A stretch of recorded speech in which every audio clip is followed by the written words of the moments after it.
안녕하세요. 리뷰의 마음 산책입니다.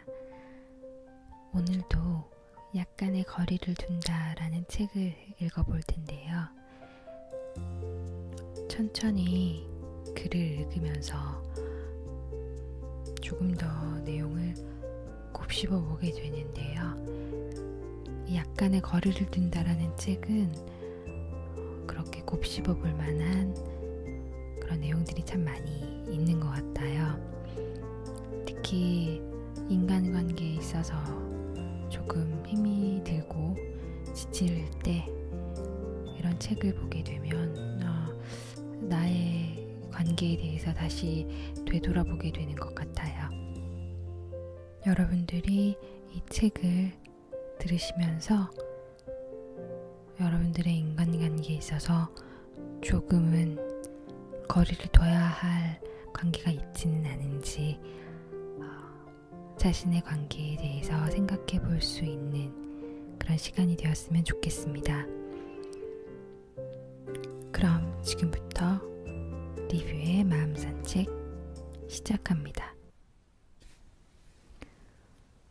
의심함으로써 얻어지는 행복. 믿음은 필연적으로 의심이라는 조작을 거쳐야 한다. 의심도 해보지 않고 믿었다는 건 엄밀히 말해 행위로서의 성립 조건을 만족시키지 못한 일탈이며 그런 점에서 비난받아 마땅하다. 나의 경험을 돌이켜보자면 처음에 의심했던 사람일수록 나중에 신뢰가 돈독해진 예가 많다. 다만 훗날 수치를 경험하게 된다. 그러나 의심하지 않고 믿었다가 나중에 실망하고 상대를 원망하거나 힐책하느니 의심한 것을 혼자 부끄러워하는 편이 낫다. 더구나 의심했던 상대가 정말 훌륭한 인격자였음을 알게 되었을 때 맛보게 되는 행복과 안도는 처음부터 기대하고 믿음을 허락했을 때보다는 몇 배 더 큰 기쁨이 된다. 타인을 평가할 수 없다. 친구는 자녀가 아니다. 부모도 아니다. 남편도 아니다. 형제 자매도 아니다. 연인도 아니다. 이것이 무엇을 말하는가? 친구로부터 의견과 감상을 요구받기 전까지 그들의 삶에 참견해서는 안 된다는 말이다. 친구라는 입장에서 그의 성공과 건강을 남몰래 기도하는 것으로 족하다. 하지만 그 경계를 넘어서는 사람들이 꽤 많다. 저 사람은 평판이 안 좋아요. 어울리지 않는 게 좋겠어요. 괜히 당신까지 그런 사람으로 보이면 어떡해요? 라고 주제넘게 남의 인간관계를 결정지으려는 사람도 있는 것이다. 도대체 왜 내가 남편도 아니고 아버지도 아니고 자식도 오빠도 애인도 아닌 사람의 평판까지 조심해야 되는 것일까? 평판이 나쁜 그의 지인이며 친구이기 때문에 멀쩡한 나까지 그와 비슷한 사람일 것이라는 편견을 피하기 위해서라고 사람들은 생각한다. 이왕지사 사귀려면 평판이 무난한 자를 택하라는 얘기일 것이다. 하지만 나는 오늘날까지 세상의 오해와 잡음에 시달리는 사람들 곁에서 그들과 우정을 맺어왔다. 인생은 매 순간 대가를 요구한다. 세상에 복이 드문 개성 강하고 똑똑한 친구들 곁에 머물 수 있다면 얼마든지 대가를 지불할 각오가 되어 있다. 세상이 나를 어떻게 바라보든 솔직히 관심 없다. 어차피 인간은 타인을 제대로 평가하지 못하니까 그런 부조리한 평가에 시달리지 않겠다고 작정하는 마음이야말로 성숙한 인격의 증명이다. 자기 속의 인간으로서 살아가고자 하는 삶의 방식이 명확하게 확립되었다는 뜻이기도 하다. 부자는 무조건 넓은 집에 살아야 된다거나 직함이 높아야만 성공했다고 믿어서는 안 된다. 그런 식으로 사람들을 이해하는 사람은 그와 똑같은 방식으로 자신의 삶을 평가받게 된다. 여기에는 이해도 소통도 없다. 타인에게 상처 주지 않고 살아갈 수 없다. 우리는 평소에 아무렇지도 않게 이런 말을 한다. 역에서 내리자마자 골목이 보일 거예요. 그 골목 막다른 곳에 집이 있어요. 그 집을 끼고 오른쪽으로 돌아서 두 번째 보이는 하얗고 큰 집이 우리 집이에요. 언뜻 보기에 이 설명에는 특별한 문제가 없다. 하지만 집을 갖고 싶어도 갖지 못하는 사람들, 과거에 크고 하얀 집에 살았지만 사업이 안 풀려 가진 것을 모두 정리해야 되는 운명에 놓인 남자, 비좁은 아파트에서 시어머니와 얼굴을 맞대며 아슬아슬하게 지내는 여자에겐 견디기 힘든 한마디가 된다.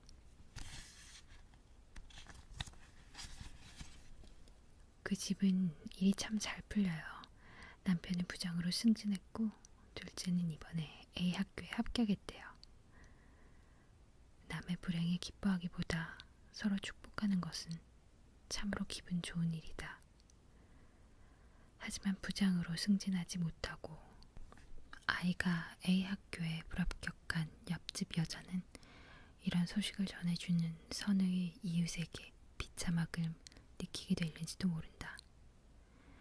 아무에게도 상처 주지 않고 살아갈 수는 없다.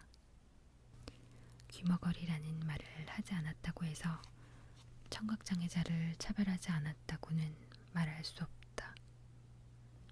적이나 차별 없는 말과 행동이더라도 상대방에 따라서는 얼마든지 치욕스러운 상처가 된다는 것을 이해해야 한다. 그리고 나와 내 가족만이라도 다른 사람의 의도치 않은 말과 행동에 상처받지 않도록 강해지는 방안을 생각해내야 한다. 타인의 역할. 우리의 일생에서 타인의 역할은 과연 어디까지인가?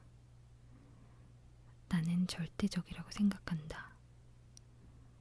혼자 힘으로 우리는 여기까지 당도할 수 없었다. 거부당하고 미움받고 괴롭힘을 당하고 때로는 사랑받고 구원받으며 칭찬받았기 때문에 현재의 내가 있다. 그들 속에서 지금의 내가 만들어졌다. 휘둘리는 것이 인생이다. 파괴적인 사상과 실천은 세상이 없어지기 전까지 사라지지 않을 것이다.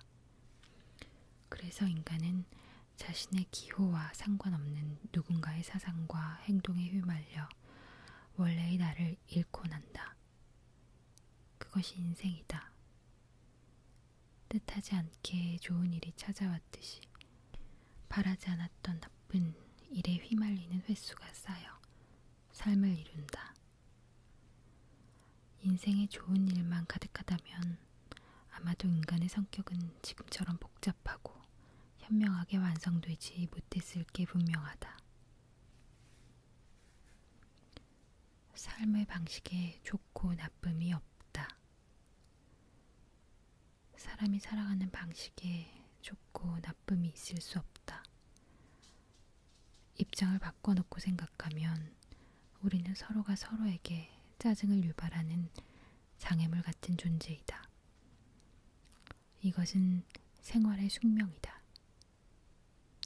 만에 하나 이 불편을 도덕적인 잣대로 판가름하려 한다면 관계는 산산조각 나고 말 것이다. 다른 사람의 살아가는 방식을 인정하고 받아들이기 위해서는 우선 나 자신이 나만의 방식 아래에 살아가고 있다는 확신이 있어야 한다. 이는 나의 삶이 누구보다 올바르다는 신념과는 다르다. 자기 자신에게 절대적인 자신감을 가져야 된다는 말도 아니다. 현재와 같은 모습이 최선이라는 최소한의 당당함이다.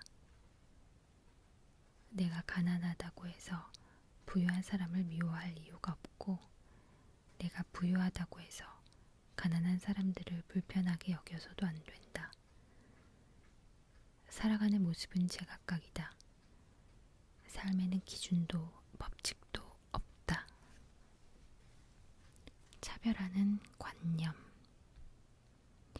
마음만 먹으면 세상 모든 이들로부터 무엇인가를 배우는 게 가능하다.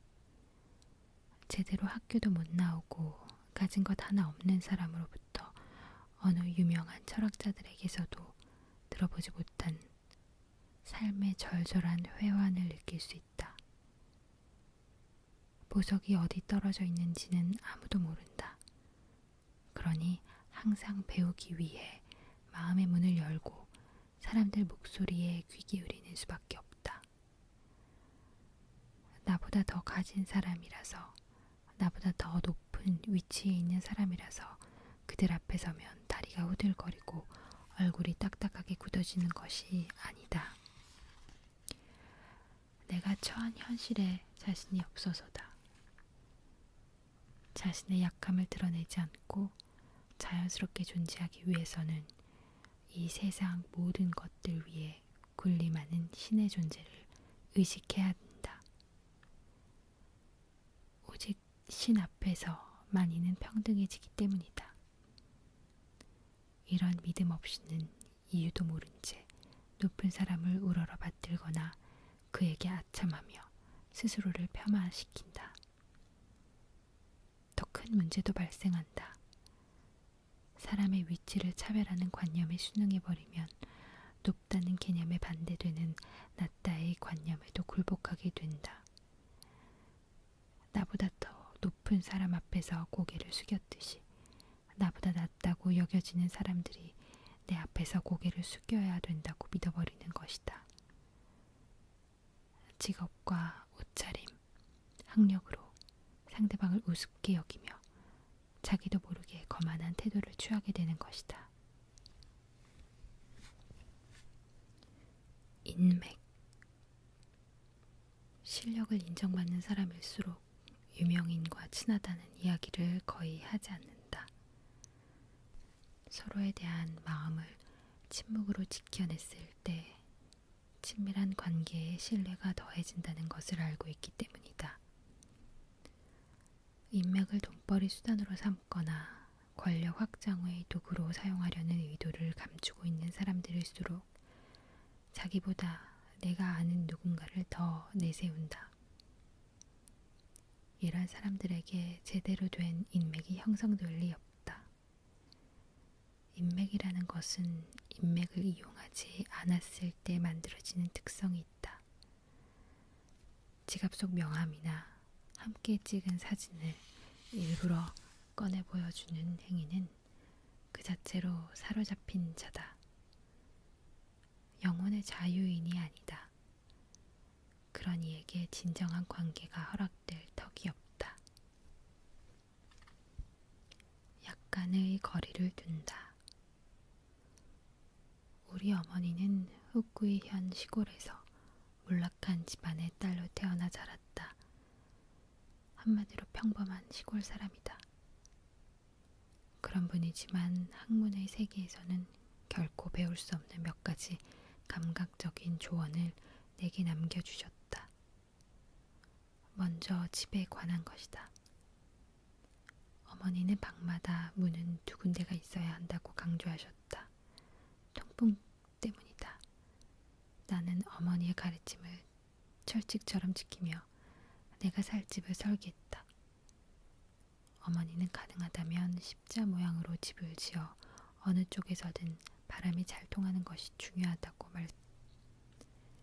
떨어져 있을 때 상처받지 않는다. 거리라는 것이 얼마나 위대한 의미를 갖는지 사람들은 잘 모른다. 떨어져 있을 때 우리는 상처받지 않는다. 이것은 엄청난 마법이며 동시에 훌륭한 해결책이다. 다른 사람도 그런지는 모르겠는데 내 경우엔 조금 거리를 두고 떨어져 있으면 세월과 더불어 그에게 품었던 나쁜 생각들, 감정들이 소멸되고 오히려 내가 그를 그리워하는 건 아닌가